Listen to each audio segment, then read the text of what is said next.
Let's talk about some of the prometric exam questions for nursing.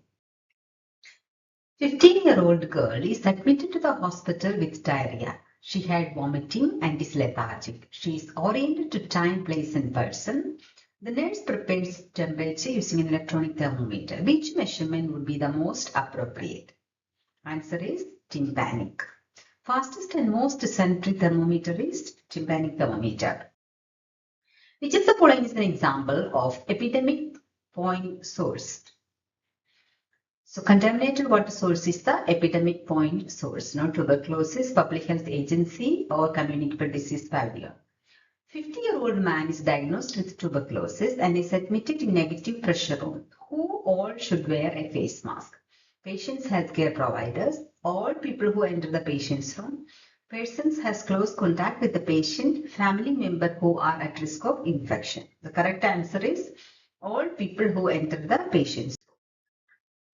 A nurse is working in medical unit and is preparing to care for a patient with droplet precaution.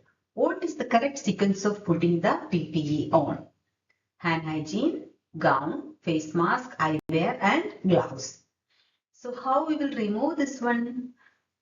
Gloves, then hand hygiene, then eyewear, gown, and face mask. Mr. X attended in outpatient clinic with symptom of shortness of breath, diarrhea, and severe respiratory distress. Which of the following is the best diagnosis of Mr. X case? It's COVID virus, right? Coronavirus. So shortness of breath, diarrhea, respiratory distress, sometimes renal problem also. Reduced urine output. So that will be the symptom of coronavirus.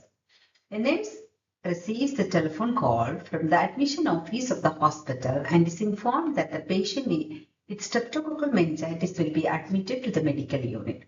The nurse is planning to apply infection control measures for the patient. Which type of isolation precaution the nurse must observe? Droplet precaution. So, streptococcal meningitis is droplet precaution. Remember that.